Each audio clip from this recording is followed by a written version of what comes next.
bom dia, povo de Deus. Mais uma semana começando e terminando também, né? Estamos na última semana do mês de fevereiro de 2025. Hoje, dia 24 de fevereiro, segunda-feira. Se nós estamos aqui é porque a misericórdia do Senhor renovou-se nesta manhã sobre a minha vida, sobre a sua vida. E a misericórdia do Senhor é a causa de nós não sermos consumidos. Então, louvado e engrandecido seja esse grandioso Deus, o Deus Criador dos céus e da terra.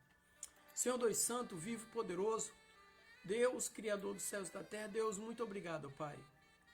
Queremos te louvar e te adorar, diante da beleza da tua santidade. Deus, obrigado pelo descanso da noite, obrigado por mais um dia de vida, obrigado pelo ar que respiramos, obrigado pela comida que temos à mesa, obrigado por vivermos em família. Obrigado por termos o privilégio de sermos chamados filhos de Deus. Em tuas mãos, ó Pai, eu coloco a minha vida, a vida da minha família, a vida dos meus parentes, dos meus amigos, a vida de todos aqueles que compõem a comunidade cristã da qual eu faço parte. Os coloco em tuas mãos como criatura nas mãos do Criador. Abençoa-nos, ó Pai, com a tua presença e torna os nossos dias mais alegres, abençoados e prósperos. Seja repreendido do nosso meio todo espírito de enfermidade, todo espírito de desânimo, de contenda, de confusão, de vício, de prostituição, Pai. E que o teu Espírito Santo, Senhor, ocupe o lugar em nossas vidas, nos consolando, nos confortando, nos alicerçando e nos direcionando. Em especial, coloque em tuas mãos a vida da tua serva, a dona Verônica, nossa vizinha, que o seu esposo, o seu Agenor, faleceu na sexta-feira, que o Senhor esteja confortando ela, seus filhos, todos os parentes e amigos. Deus, muito obrigado, Pai, em nome de Jesus. Amém. Queridos, nesta manhã eu quero falar sobre família e perdão. Aí quando a gente fala de família e perdão, muitas coisas vêm na nossa mente. Mas a principal delas é para você lidar com conflitos. Quando a gente fala família e perdão, é lidar com conflitos. E o texto que eu quero usar está aqui em Mateus capítulo 18, versículo 15 ao 17, que diz assim: Se o teu irmão pecar contra ti, vai e repreende-o entre ti e ele só. Se ele te ouvir, ganhaste o teu irmão. Mas se não te ouvir, leva ainda contigo uma ou duas pessoas, para que pela boca de duas ou três testemunhas toda palavra seja confirmada. E se ele recusar ouvi-los, dizei-o à igreja. E se recusar ouvir também a igreja, considerai-o como gentil e publicano. No contexto aqui de Mateus 18, Jesus ensina sobre a comunidade cristã e como lidar com o pecado no seio, ali no meio. A abordagem de Jesus para a resolução de conflitos, ela é gradativa, vamos dizer assim, começando com a conversa privada e movendo-se para o envolvimento de outros, e, se necessário, da comunidade mais ampla da igreja. Então esse processo, ele respeita a dignidade do indivíduo, oferece múltiplas oportunidades para arrependimento e reconciliação. Ou seja, não é jogar no ventilador. Chegar e que fulano fez isso, conta para todo mundo. Se ele fez alguma coisa contra você, chama ele e fala com ele. Se você se sentir ofendido. Primeiro em particular com ele. Né? E outra coisa, às vezes a pessoa faz mal a alguém, vai lá pedir perdão. E a pessoa não aceita o perdão. Então chama mais alguém. Olha, fulano, eu vim aqui te procurar porque eu fiz mal contra você e pedi perdão. Só que também, pessoal, o que é que acontece? Às vezes as pessoas querem ofender de público e pedir perdão em particular. Tem muita gente que gosta de denigrir a imagem dos outros. Eu, por exemplo, eu não gosto muito de brincadeiras que envolvam a dignidade de ninguém. Não gosto. Né? Se alguém entrar numa publicação minha e fazer uma brincadeira, por exemplo, no Face, eu desfaço a amizade e bloqueio. Eu não aceito porque eu não faço. Simples assim, né? Porque é algo que é muito sério o perdão. Para existir perdão tem que existir um grande erro. Então quando você deixa de cometer o erro, você não precisa pedir perdão. O problema é que as pessoas erram demais porque acham, não, eu vou fazer mal e logo em seguida eu peço perdão e está tudo certo. Só que quando você faz mal a alguém, você deixa ferida. A cura não apaga as cicatrizes. Então, mas o perdão ele é importantíssimo. Então essa passagem que nós lemos aqui, ela destaca a responsabilidade que cada um tem em promover o respeito, né? As considerações pessoais, amor fraterno, né? E precisa abordar o pecado para promover a cura e crescimento. Então a instrução de Jesus não é apenas para proteger a saúde da família, mas também honrar a imagem de Deus na vida das pessoas, quando você chama ao arrependimento. Hoje tem muitas pessoas que machucam as outras, mas a família ela é a base de tudo. E é na família que nós exercitamos e ministramos o perdão diariamente. É na família. Então, o primeiro ponto que eu quero tratar aqui hoje é a importância do diálogo, da conversa, do bate-papo. Conversa privada para a resolução de conflitos. De acordo com Gálatas, capítulo 6, versículo 1, a conversa privada, se você tem alguma coisa contra fulano, ciclano, beltrano, vai lá e conversa. Hoje, infelizmente, nós temos muita gente que querem resolver problemas no meio da rua, no púlpito da igreja, coisas que seriam para resolver sentado, frente a frente. Então, iniciar com uma conversa privada respeita a confidencialidade e permite um ambiente seguro para que ambas as partes expressem suas perspectivas e busquem entendimento. É ali no privado que você vai dizer o que é que aconteceu para você pedir perdão, e você pede perdão. A pessoa que está conversando contigo também vai dizer, olha, eu vou te perdoar, mas eu não quero mais conviver com você, ou não está perdoado, se abraça e continua. Só que muitas das vezes, tem um termo aí que o pessoal diz assim, joga no ventilador. Depois que espalha, não volta mais. Depois que você espalha o pó, você não consegue mais juntar as partículas. Depois que você espalha o feno, fica difícil de juntar novamente. Entendeu? Então, tem que ter cuidado. Melhor maneira de perdoar é evitar o problema acontecer. Melhor maneira de pedir perdão é evitar que ele aconteça. Mas se acontecer, capítulo 12, versículo 18, fala sobre sabedoria e discrição no confronto. A abordagem ao confronto deve ser feita com sabedoria e discrição. Como assim? Usando palavras que curam e não que ferem. Então você vai buscar restaurar e não humilhar. Simples assim. Então, temos que ter muito cuidado com as emoções para não interferir na sabedoria e na discrição do confronto. Outro ponto, ainda dentro aqui da importância do diálogo, né, é você saber esperar em Deus. Muitas das vezes você tem que ter o momento certo para pedir perdão, usando sabedoria e discrição. Porque às vezes a pessoa que foi ofendida por você não aceita a conversa ainda contigo. Então espere, fale com Deus, visite inclusive pessoas. Se você falou mal de alguém para fulano, ciclano, beltrano, primeiro vai em fulano, ciclano, beltrano e desfaça. Aí depois você vai lá e pede perdão. Ah, eu cheguei no meio da rua e falei mal de fulano. Vai no meio da rua e pede perdão. fala que se enganou, e depois você vai pessoalmente na pessoa e peça perdão. O papel das testemunhas em conflito é importantíssimo. Esse é o segundo ponto. Imparcialidade e justiça no processo. Quando nós lemos Deuteronômio, capítulo 19, versículo 15, nós vamos ver exatamente ali a imparcialidade e justiça no processo, ali no papel das testemunhas.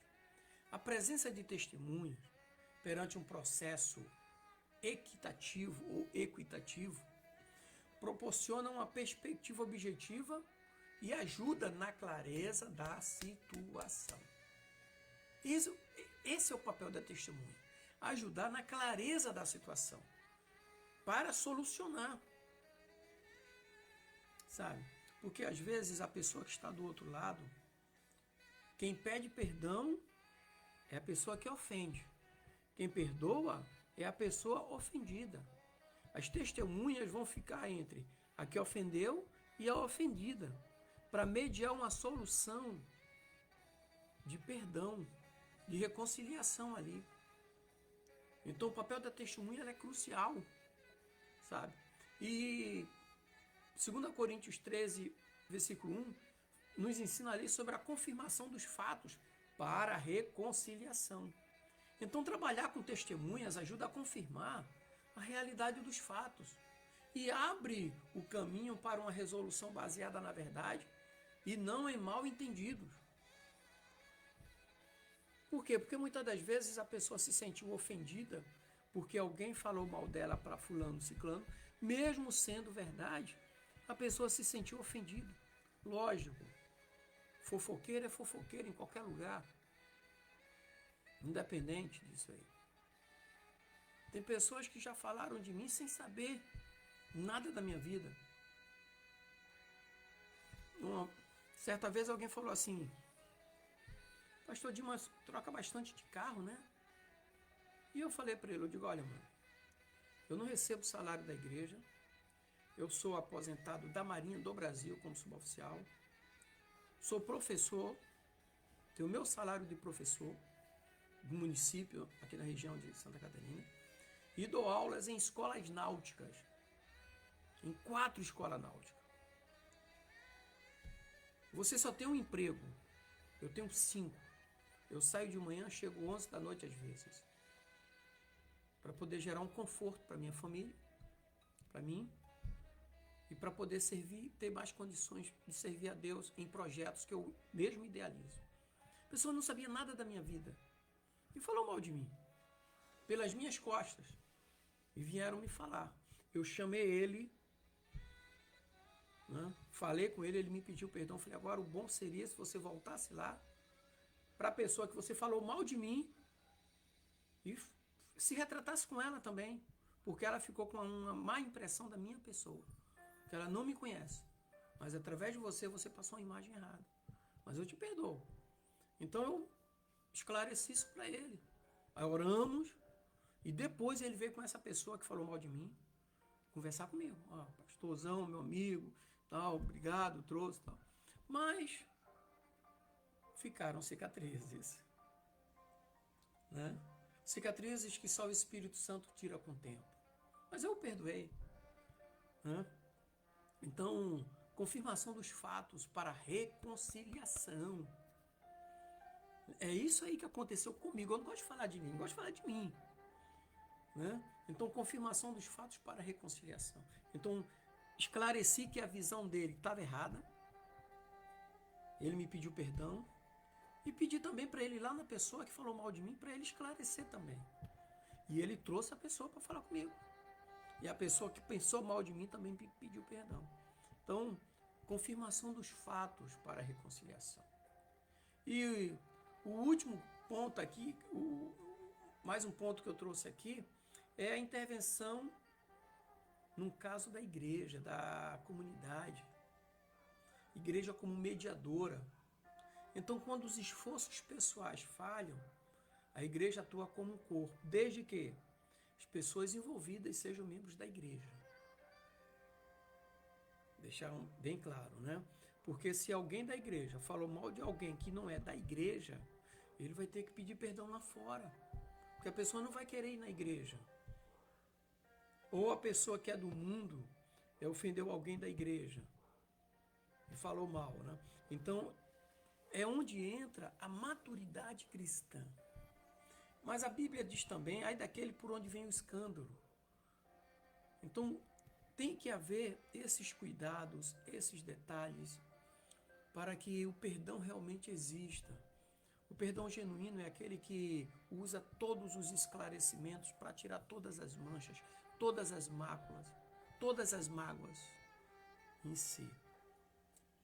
Então a igreja também serve como base, estrutura, desde que sejam 2 membros da comunidade, os 2 ali. Porque se alguém é de fora, esse de fora pode não aceitar a intervenção da igreja em si, como instituição. Mas pode aceitar, por exemplo, um irmãozinho da igreja que falou mal de fulano lá fora, ele pediu perdão, a pessoa não aceitou. Ele pode chegar no pastor, pastor, eu fiz mal, falei mal de fulano, ciclano, beltrano. O senhor pode ir lá me dar uma força que eu quero pedir o perdão dele, eu quero que ele me perdoe. E o pastor pode ir com ele, levar mais alguém da igreja, olha, vizinho, tudo bem com você? Esse aqui é o irmão fulano, ele fala mal de você realmente, ele quer te pedir perdão. E ali a igreja em si entra numa intervenção para auxiliar diretamente no perdão. Tá bom? E o último ponto aqui é a restauração e a manutenção da comunhão. A comunhão você precisa ter com a tua família, você precisa ter com teus vizinhos, você precisa ter comunhão no local de trabalho, na igreja principalmente.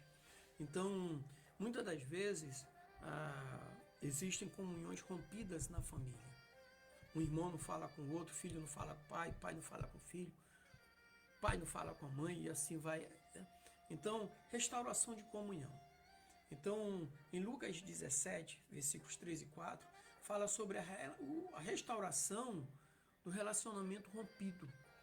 Então, o objetivo da correção é sempre restaurar o relacionamento que foi danificado pelo pecado, pelo mal cometido.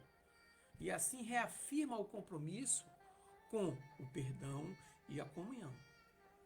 Então, o perdão é aquele passo inicial para trazer de volta a comunhão entre aquelas pessoas que teve um laço de comunhão rompido por algum pecado, por algum mal cometido por uma das partes. Então, o perdão por aquela parte que foi ofendida para com a parte que ofendeu traz de volta os laços da comunhão. Então isso é interessante demais, porque é aí que o Espírito Santo atua, é aí que o Espírito Santo trabalha. E em Efésios capítulo 4, versículo 3, fala sobre a manutenção da unidade da fé. A unidade da fé ela é mantida quando conflitos são tratados de acordo com os princípios do amor de Deus. Uma das bases, ou a principal é quão bom e quão suave é que os irmãos vivem em união, que a família viva em união, que haja unidade. Amar a Deus sobre todas as coisas e amar o teu próximo como a ti mesmo. Na sexta-feira, nós estávamos ali no sepultamento, né, do nosso vizinho, o senhor Agenor, e eu falei para eles ali, né, para todos ouvirem, nós estávamos em comunhão. Vai chegar o dia em que todos nós seremos lembranças na vida de alguém. Mas Jesus nos deu 2 mandamentos e 2 promessas. Os mandamentos, amar a Deus sobre todas as coisas e o teu próximo como a ti mesmo. Nosso próximo, o meu próximo estava ali naquele dia. Era a dona Verônica, eram os filhos, eram os parentes, os amigos, se despedindo do seu Agenor. E as promessas de Jesus foram: as portas do inferno não prevaleceriam contra a igreja, e aquele que está em Cristo Jesus, ainda que morra, viverá. Nessas promessas que Jesus fez, para ele dar as garantias, em Apocalipse 1,18, diz que ele tem as chaves da morte e do inferno nas mãos. Então existe uma comunhão entre a promessa e as garantias dadas por Jesus. Então existe uma comunhão entre aqueles que levam ao perdão e aqueles que aceitam o perdão. Só que em levar o perdão e aceitar o perdão, aquele que ofende o ofendido tem um espaço aqui. Se esse espaço precisa ser preenchido com amor, para que a comunhão ocorra, para que os conflitos sejam desfeitos. Amém? Então, em família, é importantíssimo que saibamos lidar com conflitos. Na família. Família é lugar de perdão. Família é lugar de amor. Família é lugar de viver o amor de Deus diariamente. Amém? Queridos, que Deus te abençoe, te dê uma semana alegre, abençoada e próspera. Em nome de Jesus.